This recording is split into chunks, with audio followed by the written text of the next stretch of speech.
ప్రక్రియ అది.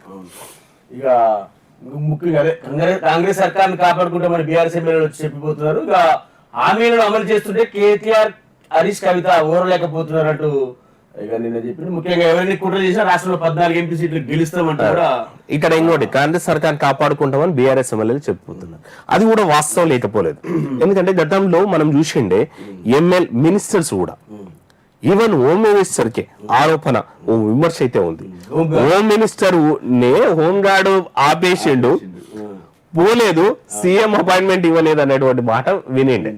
So home minister అయితే అప్పటి హోమ్ మినిస్టర్ అయితే ఏం క్లైమ్ చేయలే నిజమని. కాకపోతే ఈటెల రాజేందర్ అయితే క్లైమ్ చేసిండు ఆ రోజు పార్టీలో ఉన్నటువంటిది. తర్వాత చాలా మంది ఎమ్మెల్యేలు కూడా చెప్పిండ్రు సీఎం అపాయింట్మెంట్ దొరకడం అనేది అంత ఈజీ కాకుండే అని. కానీ మంత్రులకి సో ఈ రోజు తెలంగాణలో కాంగ్రెస్ గవర్నమెంట్ వచ్చిన తర్వాత ఎంతమంది అపోజిషన్ పార్టీ సంబంధించిన ఎమ్మెల్యేలు రేవంత్ రెడ్డిని కలిసిండ్రు. అంటే అవకాశం ఇవ్వట్ అంటే రావడం చాలా మంది రావడానికి సిద్ధంగా ఉంటారు, కానీ ఈయన ఆపుతున్నాడేమో అనిపిస్తుంది. పార్టీలో జాయిన్ కావడం కాదు, ఈవెన్ కలవడానికి ఆ మధ్య ఎమ్మెల్యేకి సంబంధించినటువంటిది మనం బయట వినిండే. నైట్ 9:30కో 10కో ఫోన్ చేసిండట, అన్న మీది అపాయింట్మెంట్ కావాలి ఎప్పుడు దొరుకుతుంది అంటే రేపు పొద్దున 9కి రారా అని చెప్పాడంట. ఓ అపోజిషన్ పార్టీ ఎమ్మెల్యే నైట్ 9కి చేస్తే మార్నింగ్ 9కి రేపు పొద్దున వచ్చేసారు కదా ఇంటికి వచ్చేసి మాట్లాడదాము అని చెప్పేసిండట. అంటే గతంలో వాళ్ళు సర్ప్రైజ్ అంట. అంటే వీళ్ళు అన్న ఈ వారంలోనో లేకపోతే ఈ మంత్లోనో మీ అపాయింట్మెంట్ దొరుకుతుందా సీఎంది అని అడిగితే 1 month 2 days 3 days ఎందుకే, రేపు పొద్దున్న 9కి రారాదా కలిసేద్దామని. ఇప్పుడు కేఏ పాల్ సరే ఆయన సీరియస్ పొలిటీషియనా కామిక్ పొలిటీషియన్ మాట పక్కన పెడితే చివరికి కే పాల్ కూడా రేవంత్ రెడ్డి అపాయింట్మెంట్ ఇచ్చినటువంటి నేపథ్యం ఉంది. సో ఇట్లాంటి పరిస్థితుల్లో మరి గతంలో కేసీఆర్ వాళ్ళ పార్టీ ఎమ్మెల్యేలకు మినిస్టర్లకి ఇయ్యలేదన్నటువంటి విమర్శ నేపథ్యంలో ఈ రోజు మరి ఇట్లా వాళ్ళకి కావాల్సింది అభివృద్ధి పనులు జరగాల. ఏ పార్టీ సరే వాళ్ళ పార్టీ మారుతారన్న మాట పక్కన పెడితే వాళ్ళు గెలిచినందుకు వాళ్ళ కాన్స్టిట్యూన్సీ సంబంధించిన నిధులు ఇవ్వాలి. గతంలో పెండింగ్ నిధులు ఉన్నాయి అవి ఇవ్వాలి, హామీలు ఇచ్చుంటారు. దాన్ని నెరవేర్చు అని అడిగితే అవి ఇచ్చే టోలు కావాలి. అది నువ్వు కేసీఆర్ అయితే ఏమైతుంది, అట్లీస్ట్ నువ్వు అపాయింట్మెంట్ ఇయ్యని కేసీఆర్ కంటే ఈయన నిధులు ఇస్తాడు కూడా మాట పక్కన పెడితే నీ బాధ ఈయన నుంచి ముఖ్యమంత్రి ఉన్నాడు కదా, అట్లాంటి ముఖ్యమంత్రి అయినా వాళ్ళకి కావాల్సింది. మరి వాళ్ళే కాపాడుకుంటామంటారు. అన్న ఇంకా 24 రోజులు ఉండే మేము అధికారం ఉండి కూడా మినిస్టర్స్ ఎర్రబుద్దలు వేసుకొని పెద్ద హంగామా చూపించిన వాళ్ళు తప్ప మిగిలిన ఎమ్మెల్యేలంతా అట్లీస్ట్ నేను ముఖ్యమంత్రిని కలిసి చెప్తూ ఉంటది కదా. సో వాళ్ళు కాపాడుకుంటామంటారు. పెద్ద టాస్క్ అప్పట్లో కామన్ పీపుల్ కి కాదు, కామన్ పీపుల్. ఇంకో 2 చిన్న విషయాలు చూసుకుంటే సో గతంలో మనం కేసీఆర్ ముఖ్యమంత్రి సామాన్యుల విషయాలకి ఎక్కడ ట్వీట్ చేసినట్టు కేటీఆర్ గారు యాక్టివ్ ఉంటారు. కానీ ఈ మధ్య మనం 2 చూస్తే ఆ కుమారి అంటే ఫుడ్ బిజినెస్ ఉంది ఇష్యూ ఇచ్చిందాడే ఆ నైటే ఇన్ఫార్మ్ చేసేసిండట, మళ్ళీ పెట్టేసేయండి అబ్బా ఆమె బతికేట ఆమె అని. నిన్న మొన్న 12 ఏళ్ల పిల్లలు క్యాన్సర్ ట్రీట్మెంట్ కి డబ్బులు కావాలంట, పెద్ద ఎత్తున డబ్బులు కావాలి. అదేదో ట్వీట్ చేస్తే ఇమీడియట్ సీఎంఏ రెస్పాండ్ అయినట. రెస్పాండ్ అయ్యి ఆ ట్రీట్మెంట్ ఎంత అవుతుందో అంత పెట్టేసేయండి గవర్నమెంట్ నుంచి. అంటే గతంలో కేటీఆర్ మొత్తం తీసుకొని ట్వీట్లు చేస్తుండే, కేసీఆర్ ఎక్కడ ఇట్లా సామాన్య సమస్యల మీద స్పందన లేకుంటుండే.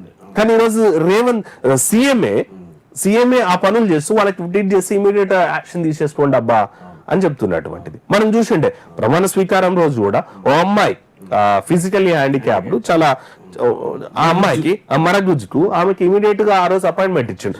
ప్రచారంలో ఇచ్చినటువంటి హామీకి ఇమీడియట్. సో అట్లాంటివే లీడర్స్ కి కావాల్సినవి. సో అవి ఇంప్లిమెంట్ చేస్తున్నాడు. మరి అది షో అప్ లేదనుకుంటే నిజంగా ప్రజా సమస్యల మీద. బట్ ఏదైనా ప్రపంచానికైతే సమస్యలు తీరుతున్నాయి, వీళ్ళు కలుస్తున్నాడు, సామాన్యులు కలుస్తున్నాడు, సమస్యలు తీరుస్తున్నాడు. సీఎం కాదే కావాల్సింది. అది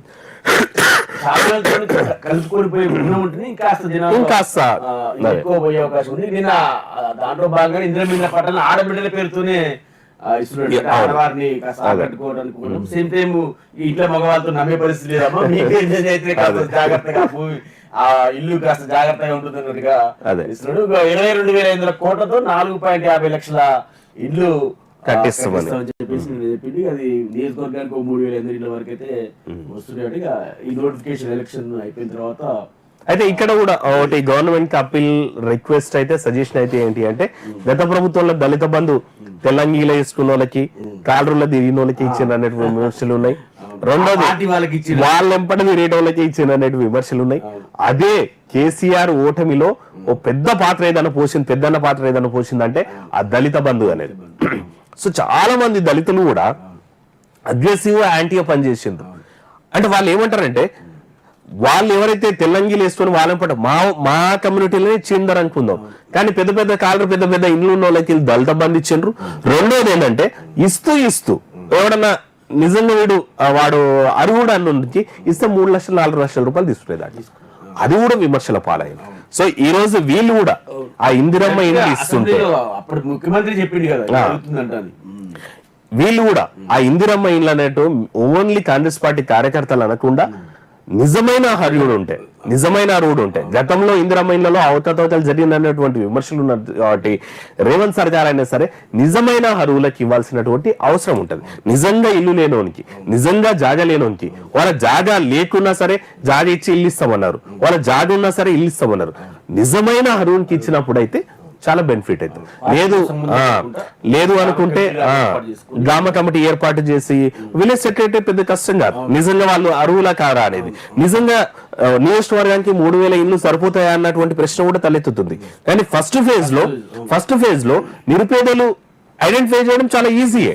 సో నిజమైన అరువులకు ఇస్తే 3500 సాటిస్ఫై చేయొచ్చు కూడా. ఎప్పుడైతే మీరు అక్రమాలకు పోయి మీ పార్టీ కార్యకర్తలకి ఇచ్చిందనుకో సేమ్ దళిత బంధు లాగానే అవుతుంది. రేవంత్ గవర్నమెంట్ ఈ విషయంలో చాలా పర్టికులర్ గా అన్ని చెక్ చేసి మాత్రమే అరువులకు ఇవ్వాల్సినటువంటి అవసరం అయితే ఉంటుంది. లాభం కంటే నష్టం ఎక్కువ ఉంటది. అరువులు కానోళ్ళకి ఇచ్చినామంటే నష్టం ఎక్కువ ఉంటది. అది ఇది ముఖ్యంగా నిన్న